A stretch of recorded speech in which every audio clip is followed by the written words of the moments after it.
We are all here to grow and evolve, and that's no different from the ancient sciences such as numerology and astrology. But how has numerology grown over the years?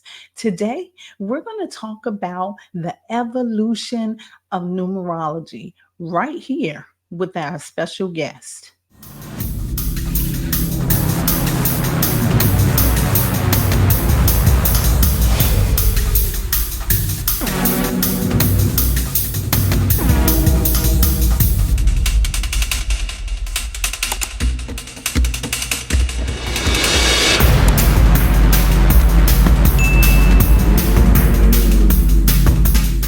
Today, we have a guest that is more than qualified to tell us about the evolution of numerology, especially over the last 4 decades. This is our very first interview on Astro Numerology Revealed.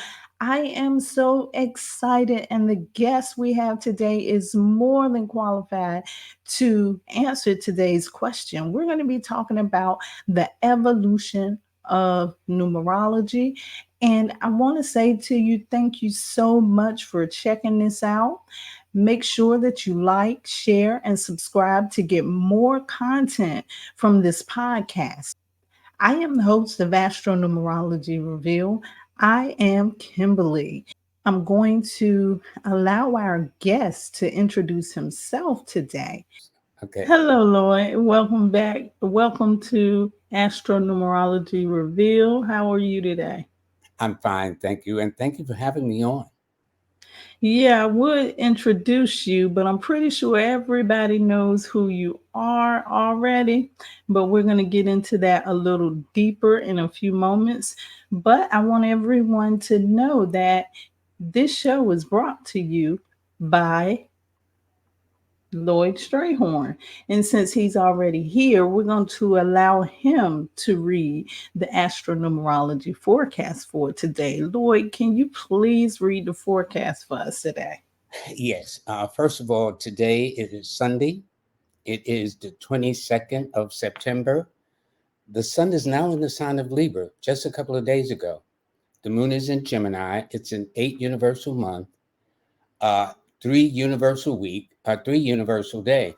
So today's cosmic aspects, Kimberly suggested whatever one does during this 24-hour cycle, do it in a way that's creative, imaginative, and expressive, but with an added touch of the unique and unusual added to the mix.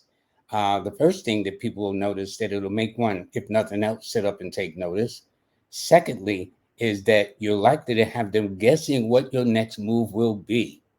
And that's the beauty of thinking outside the box, creatively, of course.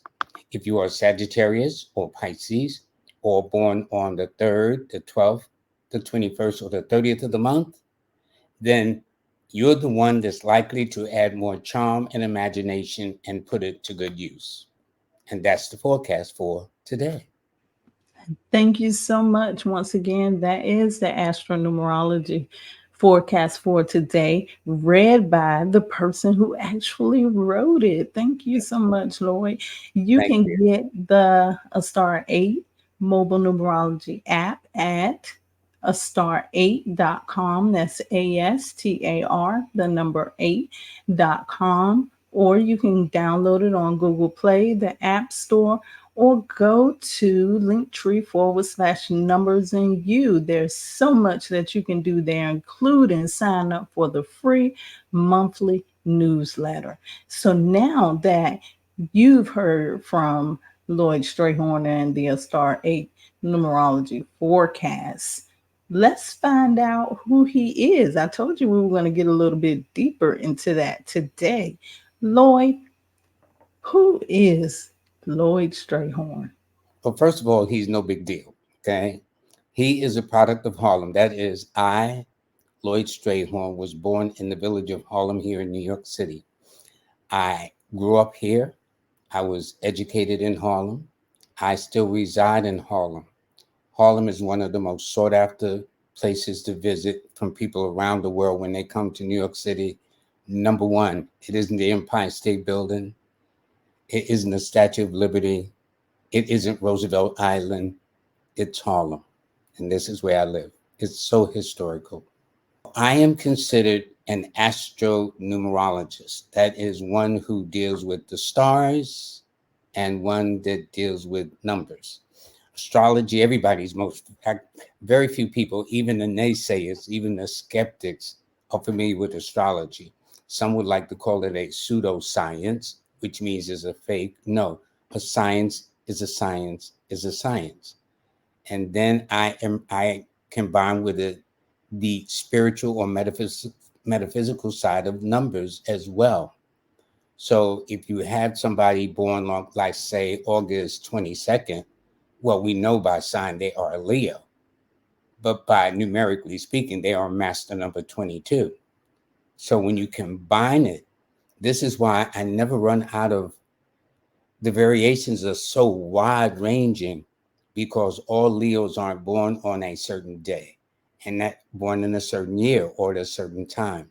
So these things are really scientific.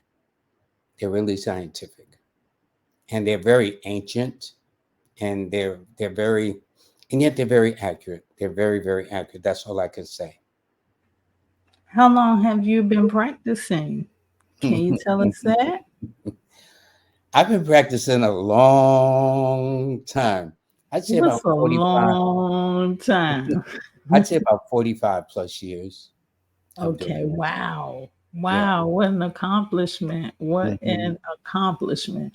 So let me ask you this question, and I'm going to give you instruction on how to answer this question after I Get ask out of it. here. That is Okay. so Leo, right? That is Okay. so Leo. Okay, so the question is, what is numerology to you? Now, the instruction is you can't tell me what everybody else knows the definition of numerology to be. I want to know, coming from you, what is numerology to you? In essence, Kimberly, numerology is the world to me. It is a world that opens up a vista of information, but in a more spiritual, esoteric, numerical way. So if one knew my field, it's not just any number plastered on a wall, on a building, or whatever the case is. These numbers, when properly taught and properly understood, conveys a whole lot of things in a very symbolic way, in a very metaphysical way. And at first, when I was first introduced to numerology, I thought everybody and their mother should know this, that they would understand their children better, their mates better, their neighbors better, even the haters better. They would understand them. Okay. But it is a way of looking at things in a way that's kind of invisible. You know, when you go to a doctor and they take your blood pressure, those numbers that come out tells that doctor something about the patient before them. You're normal, below normal, above normal, and we therefore have to use this proper procedure in order to make you balanced or healthy. Well, I do somewhat the same thing. Numerology guides you, for me, to teach a person how to be in the right place at the right time, in harmony with the universe. Everybody knows she or he was in the wrong place at the wrong time. But very rarely do people ask me, how can I be in the right place at the right time? Well, once I know your birthday, I can tell you your angelic numbers, angelic days, dates, months, years, ages, and a whole lot more. It's fascinating. It's just fascinating. Wow, that's an amazing definition of numerology, especially in the beginning when you said it means the whole world to you. Like, that's a Mhm. lot of dedication for numerology. And although you've been doing it for 40 plus years, I'm sure that there are people that came before you, because we call these sciences ancient sciences. Can you tell us a little bit about those ancient scientists? Who were they? And what were the core concepts that they taught about numerology? Well, I have probably no less than 100 books plus on just numerology alone, from different authors, from Kiro to, I mean, it's just so wide ranging. Montrose to even Goodwin. I'll think of her name in a moment. She wrote this famous astrology book, but there's so many of them, and actually they were my teachers, because in the day I was coming up, unlike today where you could just Google it, you can sign up for it, you can get it online, or whatever the case is. I had to get it through books, and not only that, I was coming up with during a period where numerology was a very closed and hidden subject like astrology. Some of the astrologers before me, and even me, when we walked around with an astrology book, we had to put a book cover over it so people wouldn't see the title of it. They would just think we were just reading an ordinary book. But that was a time of the 60s and the civil rights movement, where everybody knows it was about around the church. Everything was clustered around the church, and going to church on Sunday, and God fearing and whatnot. And what is that heresy about? Because that's exactly what it was.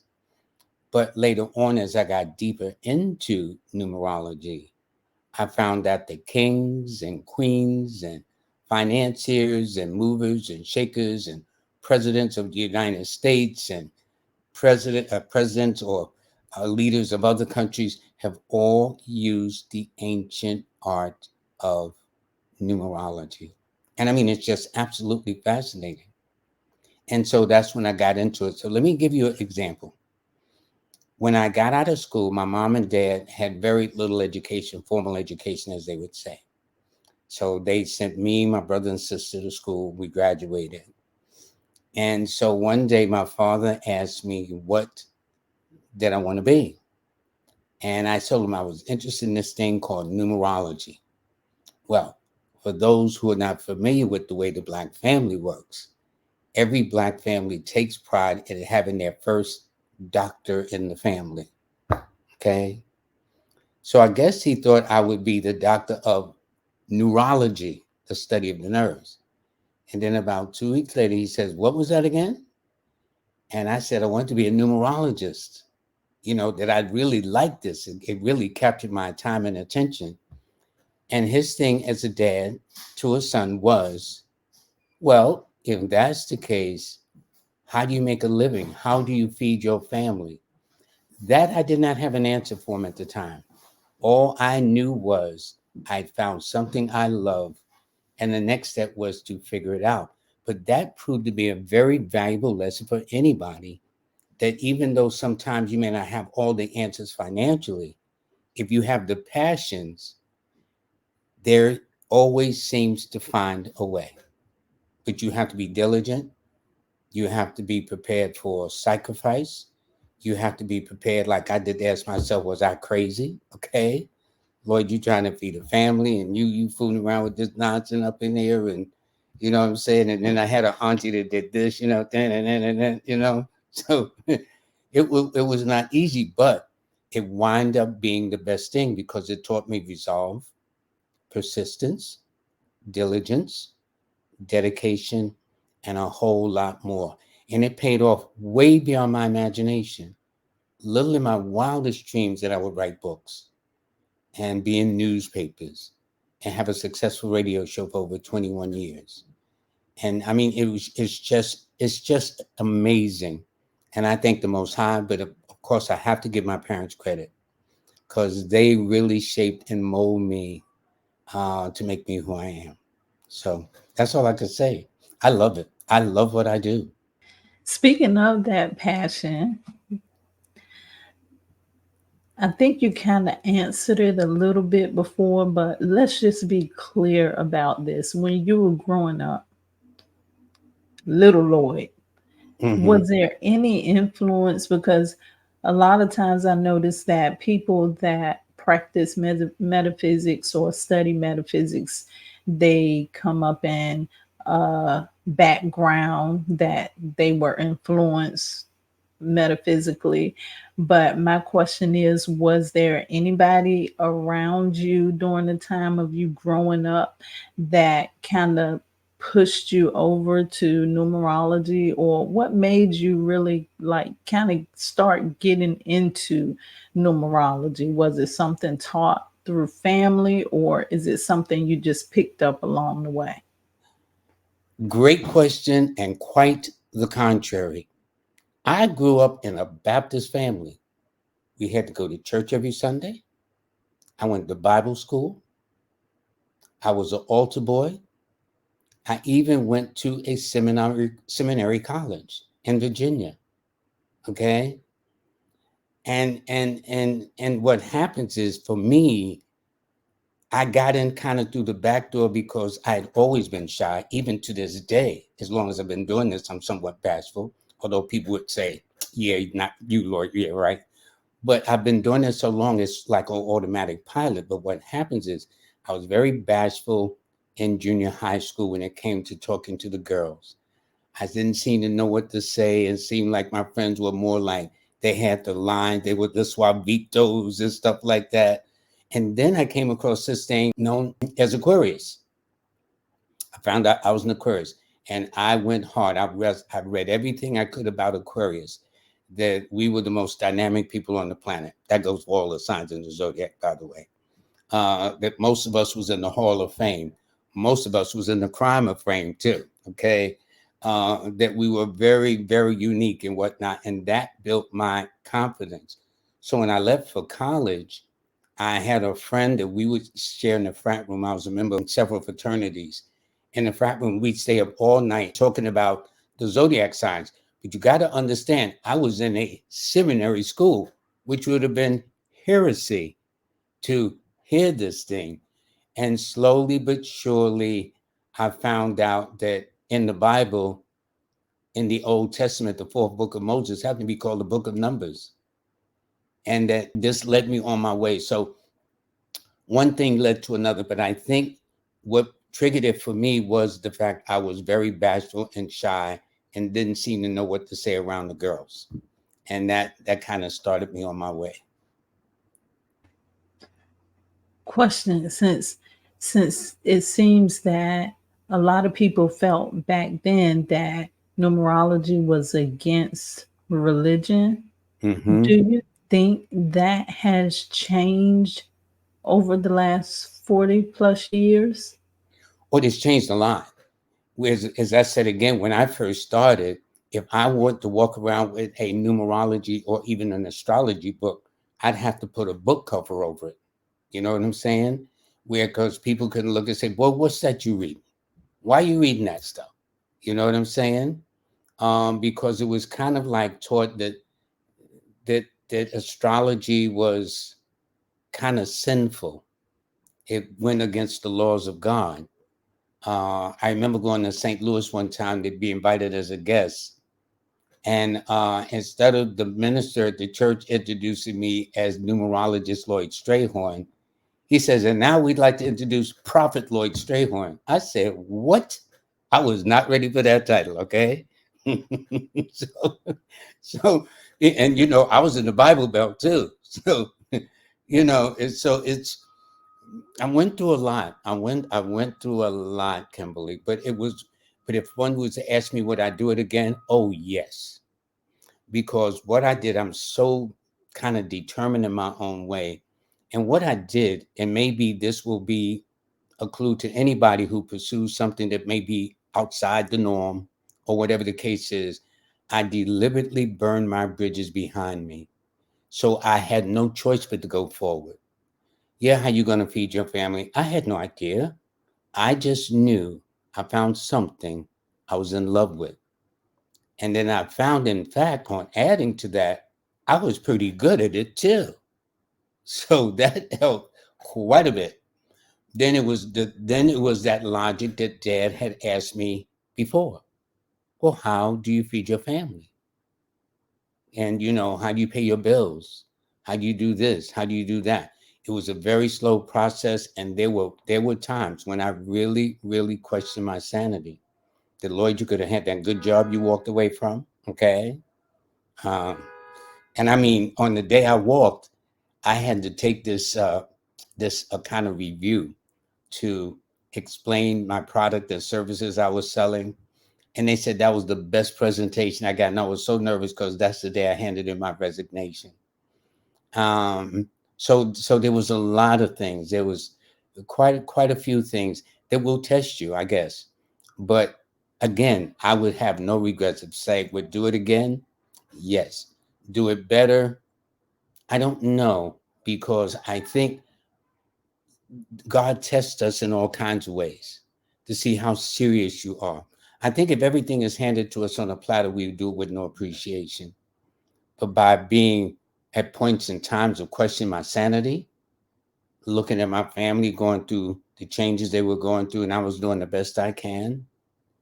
I mean, I was so much, I forget about holidays. What holiday? Every day was a work day. I had to get my grind on, okay? To feed my folks, okay? Feed my kids.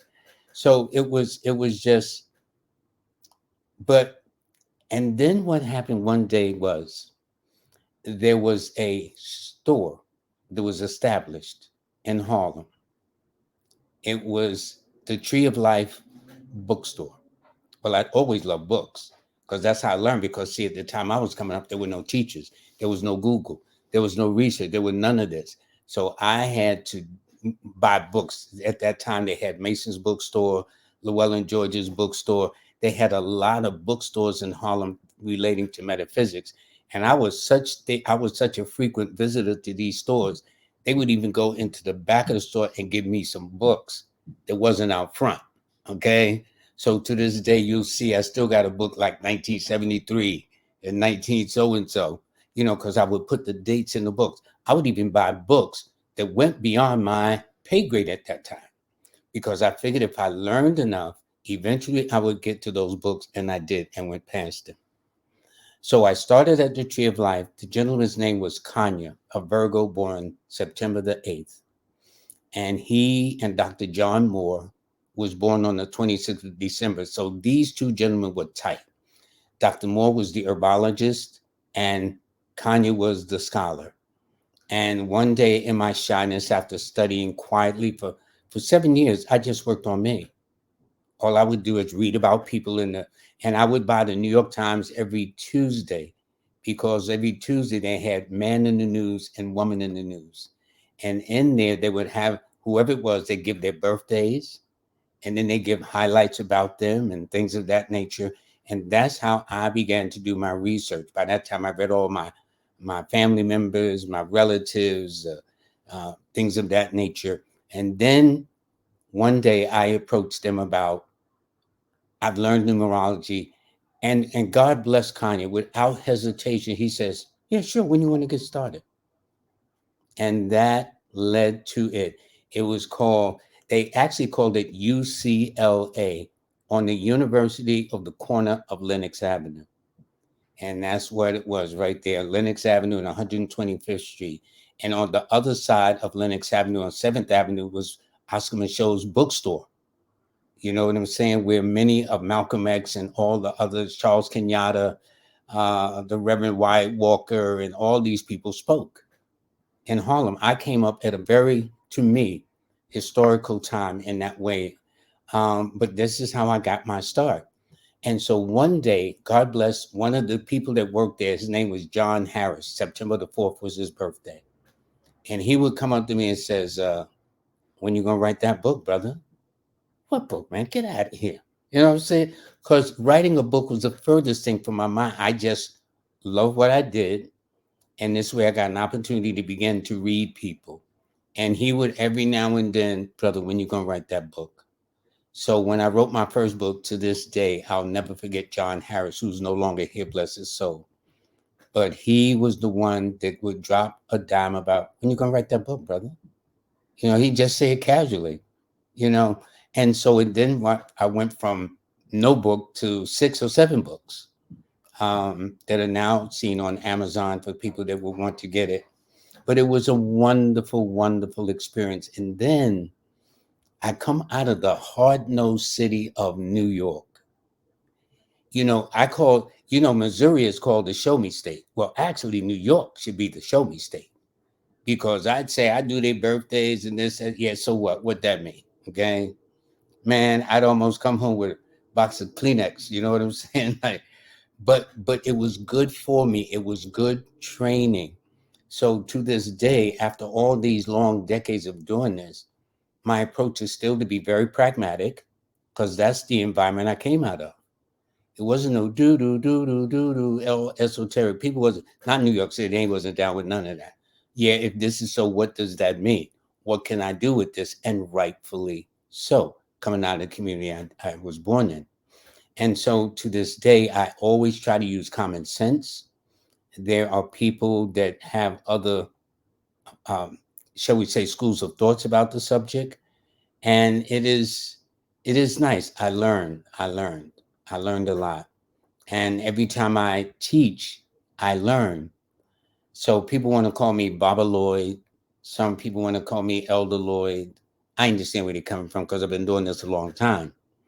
But believe it or not, I am still learning. I'm still a student. Every time I teach, I learn. So it's just amazing to me, and I enjoy this so much. Plus, I have a little issue. I'm kind of nosy, you know. I like to get in people's business. It's like, what? Okay, really? I have issues. Okay, I probably need some therapy, but that'll be for another time. Okay, Maybe that's what makes you so passionate about it. You can dig all up in somebody's business. and I have That's to why have I'm some glad therapy. we have you today so we can dig all up in yours. See how it feels? I probably should have some therapy, though. I'm sure we all need some therapy at some point. And maybe if I did have therapy, probably I'd be boring, you know. But but I kind of like what I do, you know. And the nice thing about it is too, for me, it helps people. I've helped so many people, and people over the years that have come back and said that when they were teenagers, now they were adults and they found their career and their path and whatnot. It is such a very rewarding experience for the dedication, but you got to be dedicated. And it's not just in my field, but any field that a person chooses. And I'd like to share with people, how do you find your passions?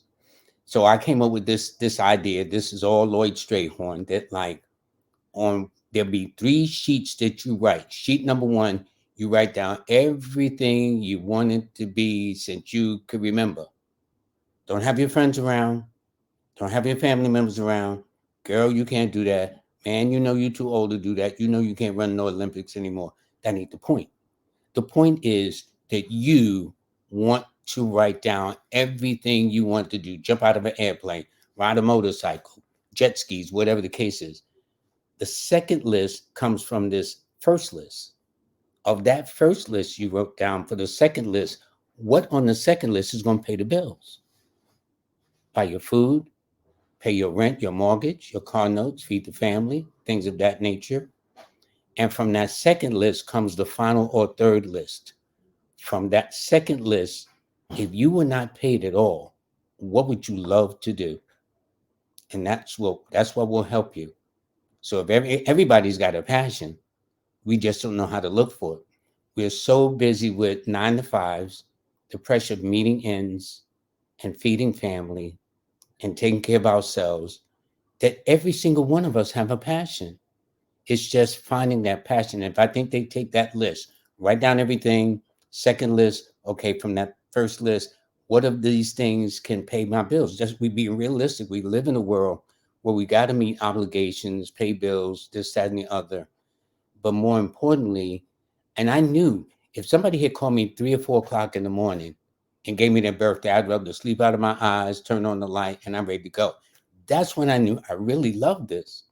It wasn't about, well, this going to cost you some money up in here. No, it was just something. And I think that if everybody does that, people can find their own passion. Then the next trick is, how to then take that passion and turn it into a living. That's the hardest part. And you will be tested. You will be tested with before things broke for me. I literally had to decide, should I walk in one direction to the appointment and ride back, or ride to the appointment and walk back? That's how things was. And I questioned my sanity. I said, Lord, you got these babies up in here. You gotta feed your families. And like, yo, it was no joke. But it was one of the nicest things that happened because it will test your resolve. And it is true. God does honor diligence. Whatever you're diligent to, you will be honored in time. But we now live in a world of instant gratification. Just add water, push a button, oh, it's got to pop up. In the real world, it doesn't happen like that. It really doesn't. I wish it did, but it doesn't happen like that. When you speak about the real world, we know that over the past decade or so, things have been changing so fast, especially with technology and social media. My question for you is 40 plus years ago, how were things without the influence of social media, technology, without a lot of the amenities that we have today? What was numerology like then? To me, numerology was even better because you had to go deep. You had to go down the rabbit hole. When I first started my column in 1978, I typed everything. There was no save to email. There was no send it by email. When I started with the New York Amsterdam News from 1979 to 1999, every column was typed. I would physically take that column to the newspaper and make copies on a Xerox machine. Okay, it wasn't like save on. The fast forward, I was at a point where the phone was still attached to the wall. You know what I'm saying? Where you just couldn't take the phone anywhere. Now you just put it in your hip pocket and take it anywhere you want to. Or you couldn't do that then. You could only go as far as about 5 feet. Maybe you had an extended cord 10 feet, but that was the best you could do. And so looking at it now, I'm very glad that because my first manuscript was handwritten and then typed. It was entirely typed. There was no computers. By the time I got to my third book, that was the introduction of computers and saving things on email. But before that, I had to do things the old fashioned way, which I think was great because it taught me discipline. I think when you write things down, it's more etched in the mind and everything. And let me tell you some of the benefits of learning numerology. Do you know from numerology, I therefore learned history? I learned English, believe it or not. I mean, I went back to study the 8 parts of speech. There's a technique in numerology when you break down your name. Your birthday indicates why you're here, but it is your name that tells me what you know. And in the name is broken into vowels and consonants. So what happens is my name is Lloyd, Lloyd. So for the longest, should that Y be a vowel at the top, which indicates your soul urge, what you have deep down inside? Or should it be a consonant, the way you appear outwardly to people? And for years, I wrestled with it. So should it be OY, which is vowel, O is a vowel, AEIOU, and then sometimes Y, okay? And then because of English, I learned the rule. In every syllable, there should be a vowel. My name is not Lord, like Lord. It's Lloyd, 2 syllables. And not only that, there's a technique in numerology called the diphthong. AYEYOY, AWEWOW. So let's say we take the word Kimberly. That's 3 syllables. Well, in each syllable, the rule of English says there should be a vowel. You see? So when I look at Kimberly, it's ending in EY. And so that Y is a vowel, not a consonant. If you look at Kennedy, Kennedy is 3 syllables. So Ken, there's a vowel in there. Then NE, and then DY. So since that's the last, the Y therefore is a vowel. It's those kinds of things that numerology taught me the rules of English. So it's just, I mean, I learned a lot. I learned about history because of dates, because everything we do has a time stamp in life that we do. The time we are born, the time we may have children or marry or go to school or achievements or milestones in life, they all have dates attached to them. And I mean, so there are people who are very skeptical, but math don't lie. That's all I can say.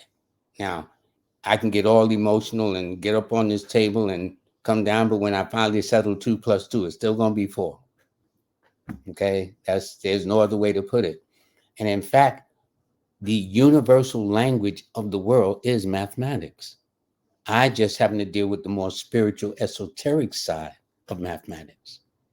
If you go to get your taxes done from an accountant, they deal with that side of mathematics. If you go to see your doctor for a medical checkup, your blood pressure, your cholesterol, your EKG, they look at numbers in that way. So it all depends. I just chose a more metaphysical route of looking at numbers versus other people. And mine is very powerful. And I'm not saying it because I do, but I mean, I've seen this change lives, give people the proper direction to go to. So one of the things is, well, I can't go anywhere now without looking at the number. I look at the airplane number, I look at the seat number, whatever. And it's kind of nice, but it's about raising people's consciousness, because imagine a world without numbers. Imagine you met the most beautiful man on the planet and wanted to get him to know them better. And you asked for the number. He said, well, dial any number. Girl, you be dialing numbers till the cows come home, okay? But if you dial the right 10 numbers in the right order, you get the right person you're looking for. It's just that simple. And then not only that, but numbers unlock the safe to your heart. That if you knew how numbers work, you could talk intelligently to a person. Because the beauty of numerology, over and above astrology, where it deals with your birthday, unlike astrology, numerology also deals with your name. So when Shakespeare says, what's in the name, of the response was everything, literally, it is true. Your name denotes your natural talents, gifts, skills, and abilities. Your name tells you whether you're more controlled by the element of fire or earth or air or water, which fire brings the passion, earth brings practicality, air represents logic and reasoning, and water deals with emotions. So is more emotions running through your name, passion running through your name, practicality running through your name, or logic running through your name? All of this, I mean, this is a very fascinating science. I mean, if people knew I knew, they'd get excited too. And I felt that everyone should learn this. This should be taught in school. Imagine a parent who had this understanding and know how to deal with their children. Okay? Why little Johnny can't sit still because he ain't got no twos in his name. He got nothing but fives up in his name. Okay? Or why one person has more patience. And it helps you understand for a person, and this has great value in going into an interview. Because normally you don't go to an interview without knowing who you're going to be interviewed by. You normally have a name. Well, Miss or Mr. So-and-so is going to interview you. Imagine by having the power of understanding the name, how to make your presentation. If you go into the interview, for example, and they got a lot of ones in his name, ones is about logic. You got to make sense. And you got to be direct. You can't go in that interview with a hemming and hawing and all that stuff. You know what I'm saying? Twos are more sensitive and emotional. You say, oh, Mr. So-and-so, I like the family pictures on the table, on the desk. That look nice. You can kind of get a little sidetracked there. But you can't do that with a 1. So every number from 1 to 9 brings their traits. And the numbers only go from 1 to 9. And then people will argue, well, what about 10? Well, 1 plus 0 back to 1. What about 11? 1 plus 1 is back to 2. What about 12? 1 plus 2 is back to 3, and so on. So what about 22? Well, in essence, 2 plus 2 is 4. 4 represents the root number, but the 22 rules the more spiritual and occult side of the number. So those are called compound numbers. So 10 have its own number, the Wheel of Fortune. 11 has its own number. 12 has its own number, the Hangman. 14, Temperance. 15, the Devil. 16, the Shattered Citadel.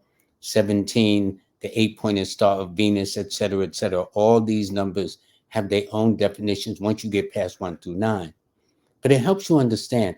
And the double numbers are kind of like telling you what's going on behind the curtains. The root numbers is like you being on stage, but it's those double numbers that indicate who is pulling the strings behind the curtains. And a lot of things go on. So if you've ever gone to a play, and they'll close the curtains. Then when they open it up, the whole scene changes. Like, wow, you know what I'm saying? They had to work out the props and all that stuff. So it's a lot to it. There's a lot to it. But it is a fascinating science. And it is ancient African science. The scientific method means anytime you do things over and over again, it is a science. For example, when you get your astrology chart done, you need to give that astrologer 5 pieces of information without question. The month you're born, the day you're born, the year you're born, the time you're born, and more importantly, where you were born at. So, for example, if you have a person born on, say, September the 21st, whatever year in Hawaii, that's totally different than a person born September 21st or 22nd in America. Because first of all, there's a 6-hour difference. If you go, so in New York City, for example, Hawaii is 6 hours behind. So I could literally go back and pass. So when I go to a Hawaii, which I've done, I really went back in time. When I went to China, I went ahead in time. So this is why you need to have that information. There are no exceptions to the rule. That's what makes it a science. So whoever came up with this pseudoscience, but that was because of trying to have control issues. If you pick up a newspaper, with the exception of the Wall Street Journal and the New York Times, every paper practically has a horoscope section in it. So they say, well, people don't believe it. And I love it when I like a skeptic. Well, I don't believe in that stuff. I'll say, well, what's your sign? Capricorn. They don't even think about it. You know what I'm saying? So it goes like that. Now that you talk about the compound numbers and the numbers from 1 to 9, I have a question. There are several different types of numerology. I've heard of gematria, Chaldean, Pythagorean system. I should say systems. What's the difference between these systems? Should one choose one system over the other system, or are all of them just as accurate? That's a great question, because I think in their own way, all of them is. Like you got calendars, you got the Mayan calendar, you got the Julian calendar, you got this calendar, that calendar. Well, here in the West, where I am primarily, there are 2 schools of thought. One is the Pythagorean system, and the one that's universally expected is the Chaldean system. Chaldean system is the way of how they pronounce it. Pythagoras went into the land of Egypt to learn, and that is the method that is most commonly used here, which is from 1 to 9. They call it modern numerology. Chaldean, however, only goes from 1 to 8, because the 9 was so revered, they didn't include it. But if your name added to a 9 or your birthday added to a 9, then of course it was embraced. Well, that's mystic numerology. So the 2 systems that are used here primarily are the Pythagorean and the Chaldean. And because of it, it all depends. Now, let me tell you what the difference is between the 2. Modern or Pythagorean numerology says you must take the name you are given at birth. Okay? So let's say you got 3 or 4 names. Okay? Kimberly, so-and-so, so-and-so. All right? The Chaldean says you take the name you're most known by. Give you an example. When I first got into radio, the program director, Mark Riley, had that was his name, but that wasn't his first name. Mark was his second name, his middle name. He despised his first name so much he made a death oath. And no matter how much I says, well, Mark, you don't understand. I'm using this system and I need your home. He wasn't having none of it. Well, the Chaldean says you take the name you're most known by. So if you read a child who just got here, months old, weeks old, things of that nature, yes, you take the name.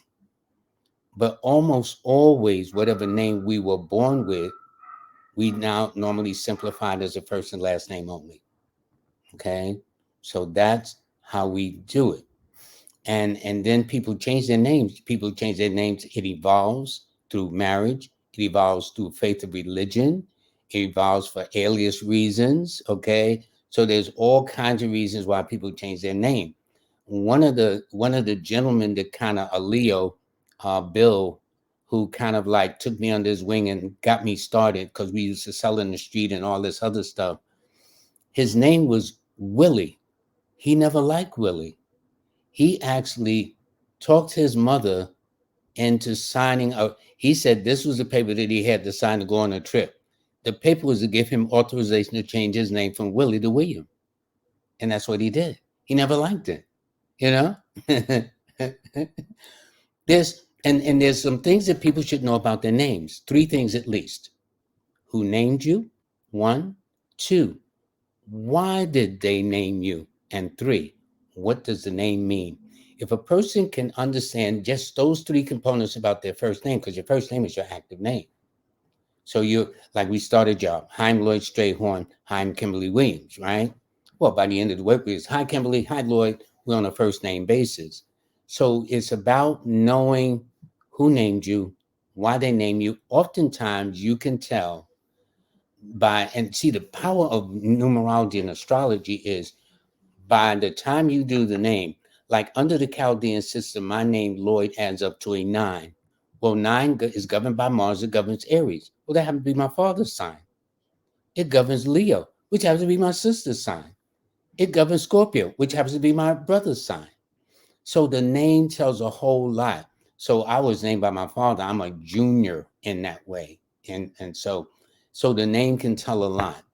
It's just fascinating. That's all I can tell you. It is just fascinating, and there's always something to learn. Do you count prefixes and suffixes when you're adding the name? Like if you're Like junior, the third, the fourth, all that stuff. That's why I know. No. okay. Mm-mm. So, for example, I'm named after my dad. He's Lloyd Strayhorn. I'm Lloyd Strayhorn. We wasn't born on the same month, day, and year. We wasn't born under the same sign. We wasn't born on the same date. Now, I do have a client. His name is actor Wesley Snipes. He said all his family members, the brothers, are named Wesley Snipes. The difference is they all have a different middle name. Okay. Then you got a person like George Foreman, the former heavyweight boxing champion of the world. All his sons are named George, including the dog. So when you say George, everybody jumps. Okay. So everybody's got a history. Some people got it where all the children's names start with a certain letter, all C's. I think Bill Cosby's family all started with C. So everybody's got their own unique thing of naming their family members, naming their clan. It's a fascinating world. It's very, very fascinating. I kind of wonder when you said Wesley Snipes, all of his siblings had the same name. I wonder if there were any commonalities in between the siblings because they had the first and last name. I would imagine so. But then again, what modifies it? See, what modifies it means they wasn't all born under the sign of Leo like he was. See what I'm saying? So, and even with twins, for example, let's say you got identical twins, and their name is Bobby, or you know, it could be Bobby, there's all kinds of ways of how names are spelled. The name Catherine is spelled 24 different ways, for example. So you can assume the name Michelle is spelled a couple of ways. The name Carol is spelled a couple of different ways. I've seen my name spelled Lloyde, then LOYD, you know what I'm saying? So the most common way most people spell Kimberly is Kimbaley, I think. Yours is Balay, you know? So it's a difference. So it sounds the same. So when people come to me and ask about a change of name, they're a little disappointed because it sounds the same. So let's say you came to me and you says, all right, Lord, I want to change my name. Okay. And you come back to me and the name is still Kimberly, but it's spelled differently because you can actually alter the name. So this famous singer, Dionne Warwick, changed her name and added an E. Another famous singer, Marvin Gaye, added an E to his name too. And with a change of name, and in fact, I was fortunate to counsel famous recording artist Jean Carn and added an E to her name. And she signed an autograph saying, when I added E to her name, that was the best-selling recording album she had in her career. So, because when you change the name, see, each letter has a frequency to it. It has an energy to it. This is why one person would prefer watching one TV show than another. One person would prefer listening to one type of music than another, because each number or letter in a name sets off a frequency. So if you got a person with a lot of fives, I know they need space because five is ruled by air. You can't always be clocking them. You got a person with a lot of twos, they need some time and attention. You know what I'm saying? Hug twice a day. Come here, boo. You know what I'm saying? Stuff like that. So it's just fascinating. It is. I'm telling you, people are missing out. This is a lot of fun. And Seriously. there's a lot of changes too. One of the questions I want to ask you now is thinking back on when you started versus now. What are some of the things that, what are some of the ways that numerology has progressed over those years? Well, for example, and that's also an excellent question because actually numerology is older than astrology. But in the time I was coming up, everything was astrology. All it was 90% of it was astrology. Number or who? People couldn't even pronounce it correctly. Now the word numerology and the topic of numerology is just as common as night and day. But at the time when I was coming up, everybody, what's your zodiac sign? They wouldn't say what's your number, what's your sign, you know? So numerology has actually come and is now finding its rightful place. But it is literally older than astrology. Why do I say that? Because people are going to say, of course you're going to say that, Lloyd, you're a numerologist, get out of here. But when you give your birthday to an astrologer, everything is in numbers. The month, the day, you don't give them to them in no alphabets. You don't give it to them in no color codes. You got to give them a specific number month, specific number day, specific number year, specific number time, and then the location, because then the astrologer does his magic like the GPS. The where you going determines the longitude and the latitude of where the stars was in the heavens at the time you were born on that particular month, day, and year, and location. Okay, so it's a lot. So numbers came here first, yes, and I'll stand by it any day. I'm glad you chose that because it does seem like numerology is more mainstream now. Oh There's yeah. more people that are familiar with numerology, and I understand what you're saying about the theory of what came first, because when you think about it, the way that they measure things in astrology is by using degrees, and degrees are numbers as well. So excellent choice for the good things that have been passed on throughout the year, or the great thing that has happened from 40 plus years ago. How it's also evolved because now what is everything? You got a PIN number, you got a debit or credit card number. They tell you don't give out your social security number.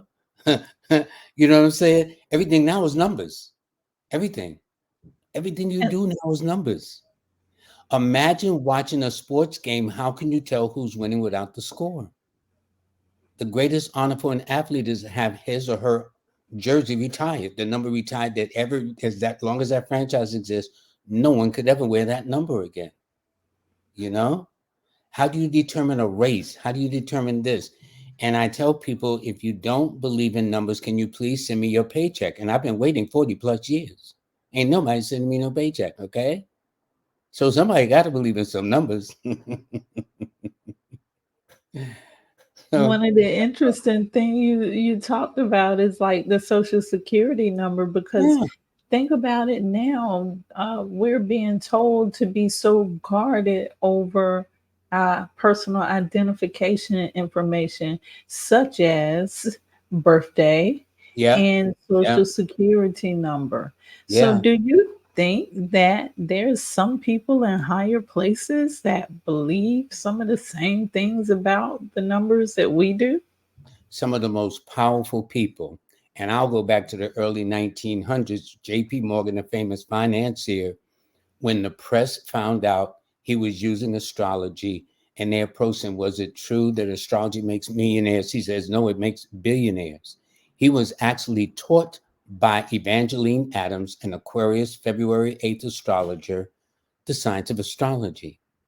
He actually had astrologers on his financial company. He died on March the 31st of 1913. To this day, don't they still have JP Morgan? Okay.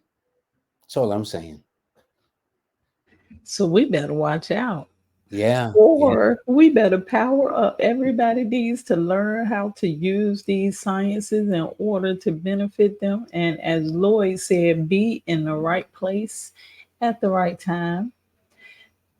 I also want to ask you, what about the things that we can improve on?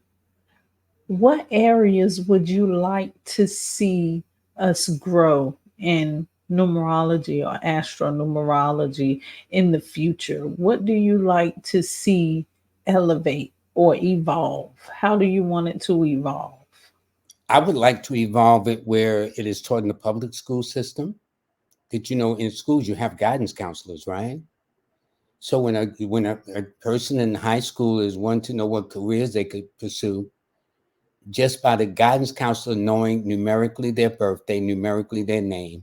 So if a kid came up and they had a lot of ones, maybe they do well in medicine, law, or science.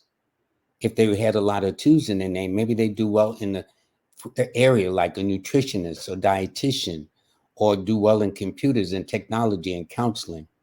If a person had a lot of threes in their name, they would come up with being involved in the creative arts, expression, imagination, acting, dance, theater, design, music. If a person had a lot of fours in their name, you would tell them, well, you would do well in the computer sciences, you would do well in radio, television, electronics, things of that nature, architecture. If a person would have a lot of fives in their name, they do well in business, science, commerce, communications, import, export, the stock exchange. If a person had a lot of sixes in their name, you would counsel them to be good stewards of the planet, to learn the difference of right and wrong and justice. They wind up being your teachers, your counselors. Six is always work in progress.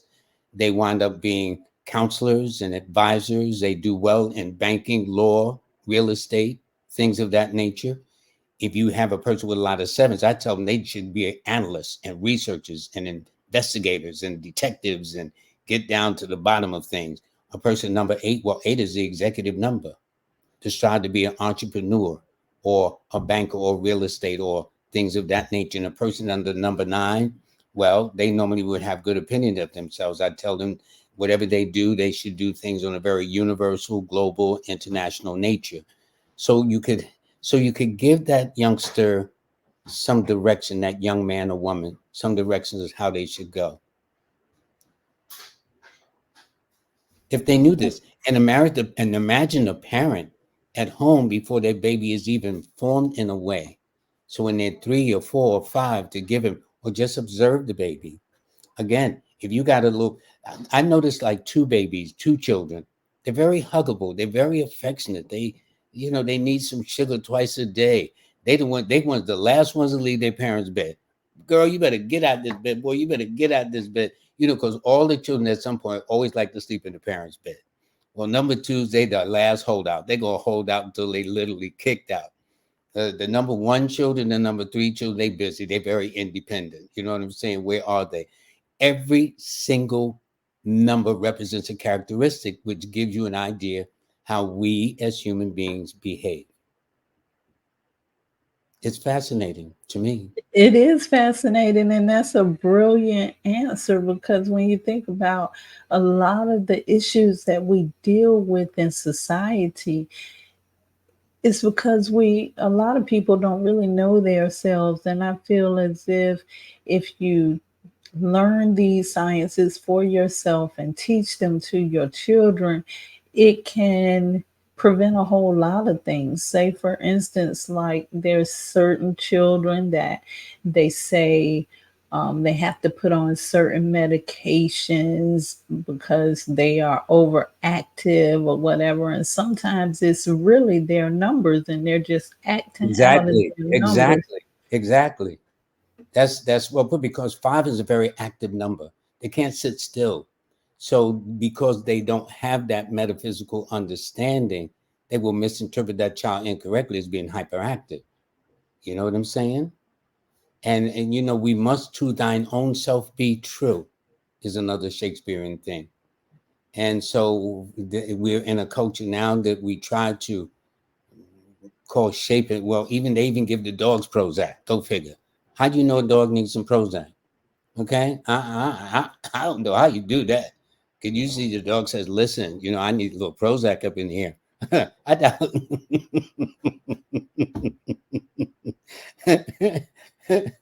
Well, but that's the industry. That's the industry thing. But you know, listen, I try to use some common sense. I told you I'm out in New York City. Okay.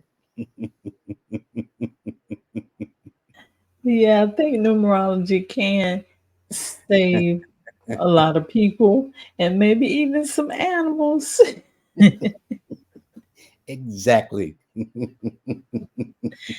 What would you have to say to anybody? And this is before we close out because I'm so grateful and thankful that you were able to come on and do this. And I want to let the audience know that they can be expecting more of your interviews.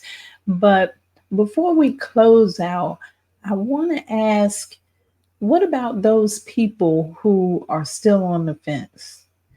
They hear people talk about numerology and it may seem like it works to them or for them, but they're kind of scared to take the leap into it to learn more about themselves.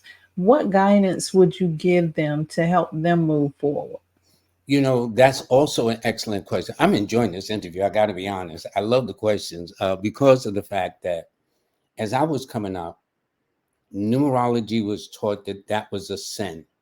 Okay, and there are three religious groups that shall not be named right now that really felt that what I do goes against the laws of God. Okay, and I tried to explain to people that religion is a belief. Numerology and astrology is a science. There's a difference between a belief and a difference between a science. And then the way I do it too is for those because don't forget, I was brought up in the Baptist family, went to church every Sunday without fail, you know, altar boy, all that stuff. And what happens is you you do things in a way, and I tell people that name me a war fought there's ever been fought. You know, if you look at the first murder in the Bible, Cain killed his brother Abel, et cetera, et cetera. Most of the wars that are going on in this world to this day, 21st century and beyond, are because of belief systems. My God is better than your God. Yet almost every one of the great tenets of the various religions says, thou shalt not kill. So when I bring to these religious groups that says what I do is they have the sign of the cross, name me a war fought in the sign of Aquarius. Name me a war since man killed man, the first war, the first murder that is fought in the name of a zodiac sign of Pisces. They can't name me one. Name me a war fought in the name of the number two or the number 5 or 6. They can't name me one. And I tell these groups that until such times you find me a war in history, since Cain killed Abel, this fought in the sign of Leo, or Aquarius, or Aries, or Taurus, or Gemini, Cancer, or any of them, I'll stop what I'm doing. And since can't nobody find one yet, I'm going to keep on keeping on, okay? Thank you. Hey, I tell you, um, keep on until you get that check. I'm going to get it yet. I'm gonna somebody going to say, I don't believe in this number. Send me a check. Send me a big one too, okay? Because I've been waiting a lot of years.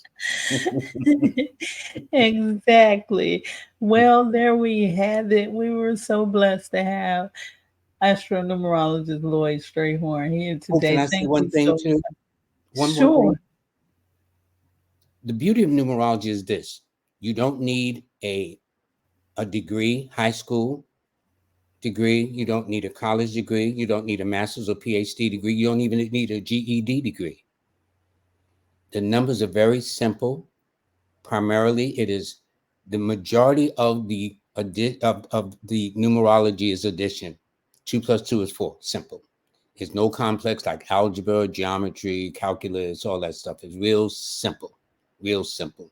And I'm saying that a person don't need no education in order to do this. But if you can count, you got this. That's all I'm saying. Thank So you. that brings me to another question. This interview will never end. The next question is, what about those people that we just discussed that are on the fence?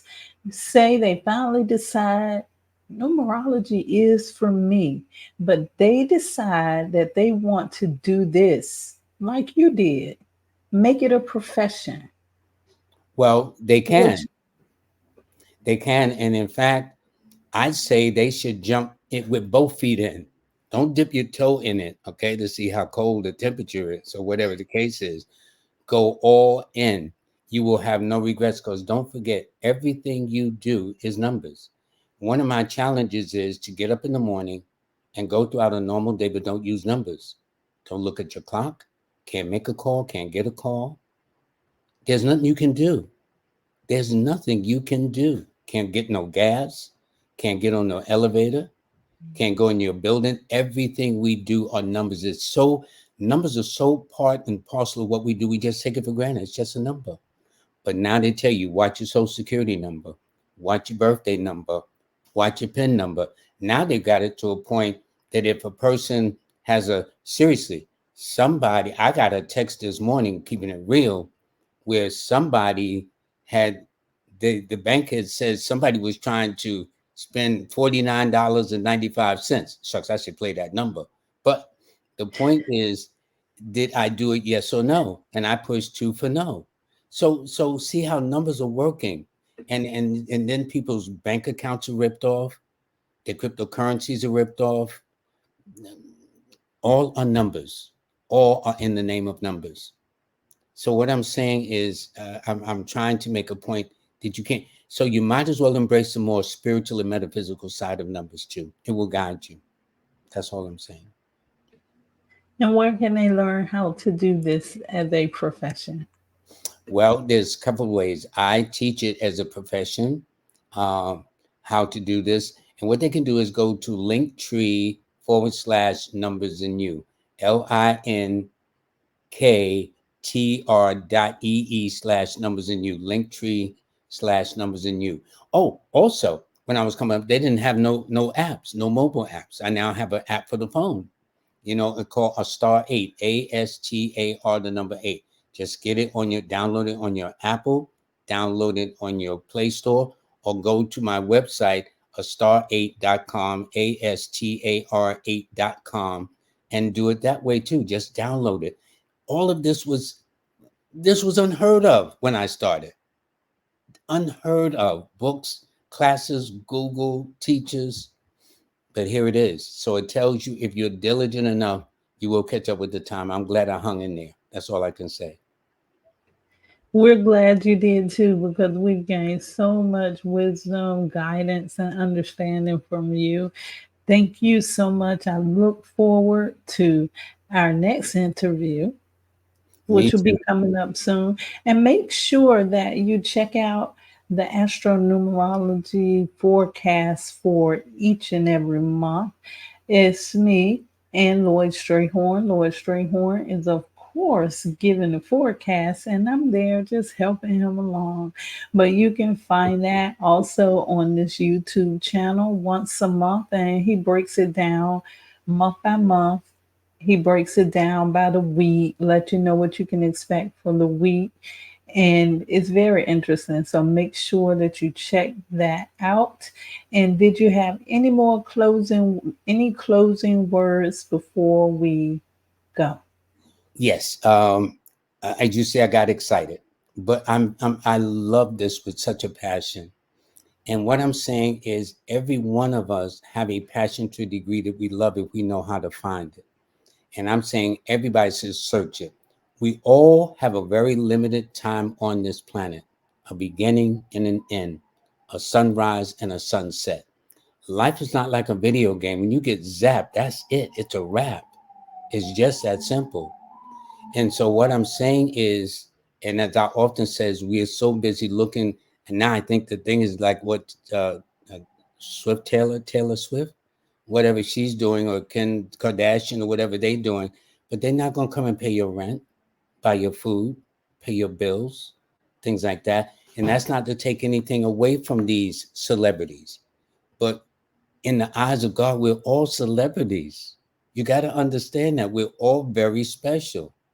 And when we realize that, we will learn how to. And I will often use something from you, quote from your podcast: the God in me loves the God in you. And that's, if we can understand that, we're more than halfway there. But if I seem to have gotten excited, well, if you went through what I went through, you get excited too. That's all I could say. Wow, what a journey. What a Yeah, journey. yeah. And it's still ongoing. That's the point. It's getting even better. It's like, what? I'm loving this. So thank you, everybody. And thank you too, Miss Kimberly. I appreciate this very much. You're welcome. Until next time. Till next time, yes. I'll have to come up with something else, but I'll think of something.